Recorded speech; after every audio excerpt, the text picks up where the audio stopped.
Hi everybody, it's MattHawes of the Happy Show. I'm here today with another video vlog, and it is July 19th, 2008. I'm going to do a non-spoiler kind of little short review of the Dark Knight movie, which I've seen. And when I say non-spoiler, if you don't know what that means, I won't reveal any big plots or any major things that would ruin the movie for people. Let's see, and then I'll tell you a little bit about the Stan Lee True Believer documentary, a little bit more of an update on that for people.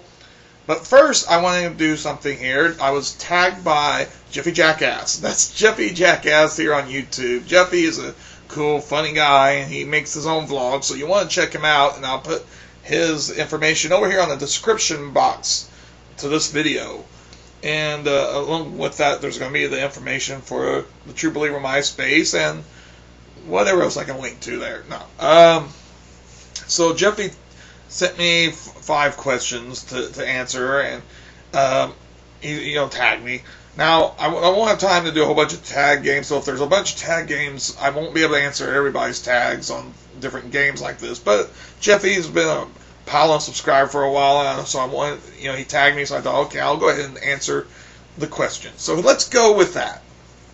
The first question: if you had a get out of jail free card, how would you use it?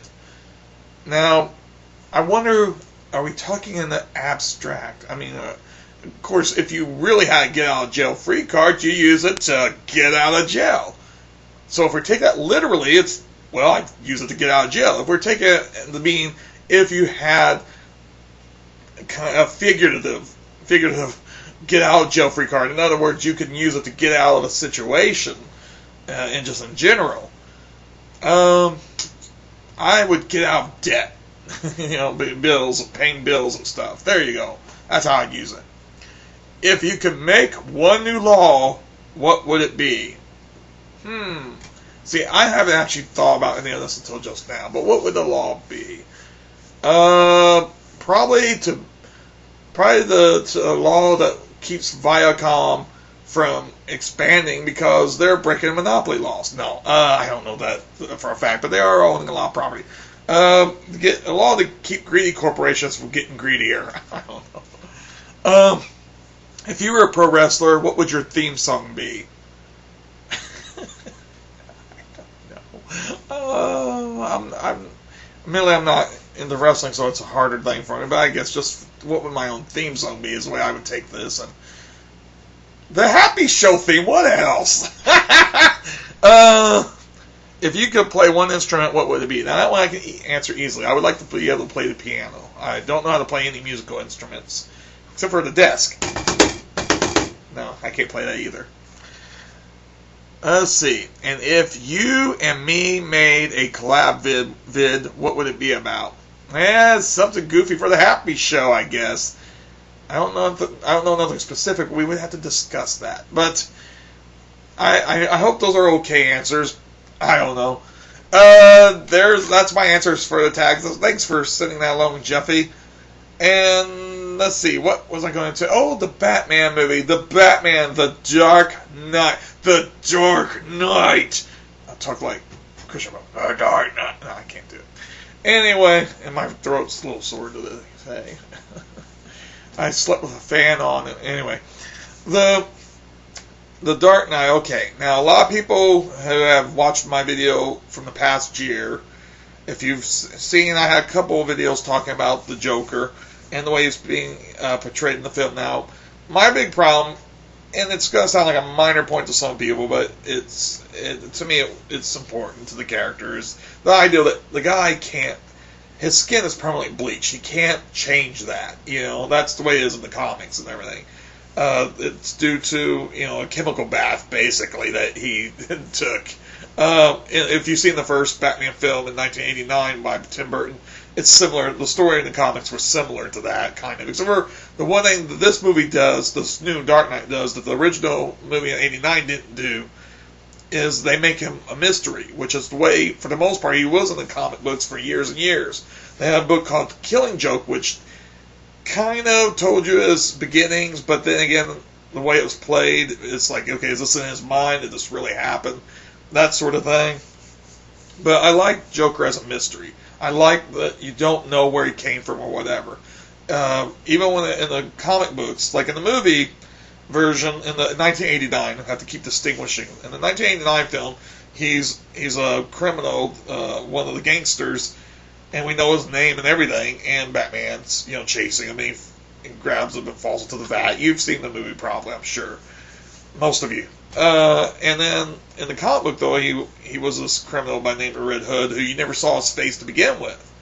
And it's a similar setup, though. He goes to the Axis Chemicals and falls into the chemical vat. And when he comes out, you see his face for the first time when he takes off the hood and find out that he's got this, his skin turned white and he had the green hair and all. So he was a mystery and his skin was permanently bleached. Okay, that is... the only real problem, though, I have with the movie is that he wears makeup, but he wears it all. Hopefully, this ain't a spoiler for anybody. He wears it all the time, and so I'm glad that they keep him a mystery and they keep him. And Heath Ledger did a great job.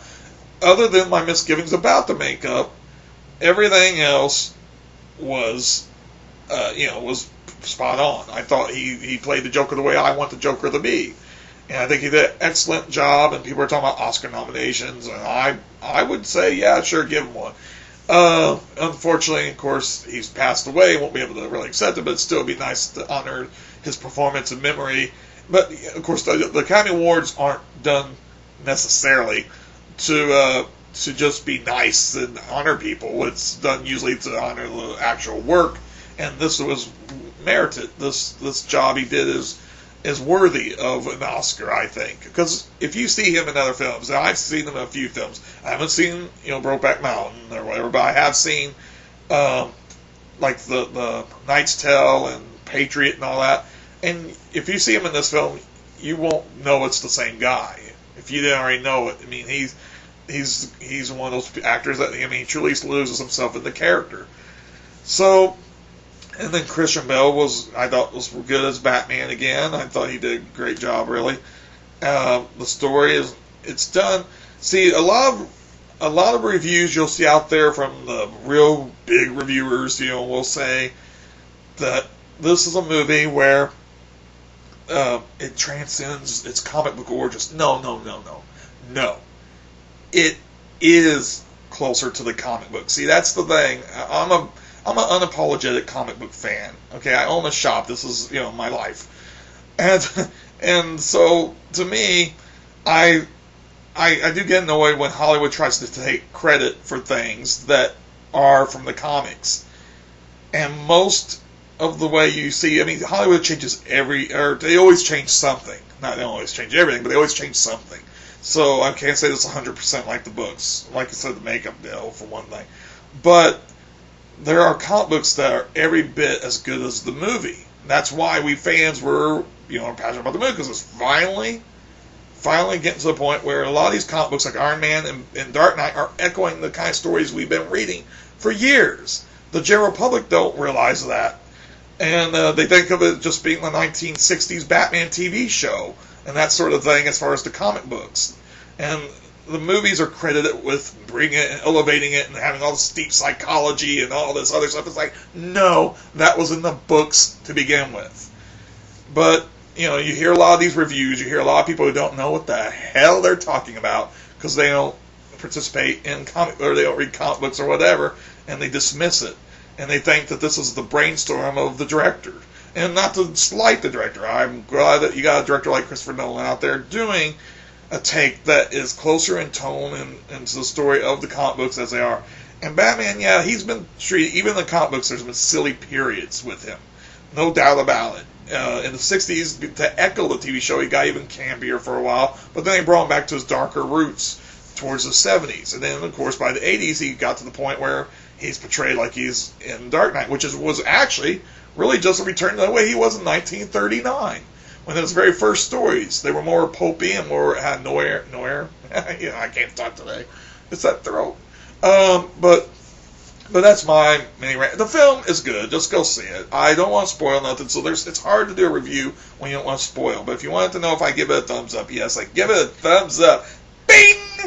And then, okay, there's an update. I don't know how long I'm running over here. Update for MySpace True Believer. If you're in San Diego on the 24th and the 25th, Thursday and Friday of next week, that's July 24th, 25th, 2008, they'll be passing out buttons and all this other stuff. And check out the MySpace page. Just listen over here.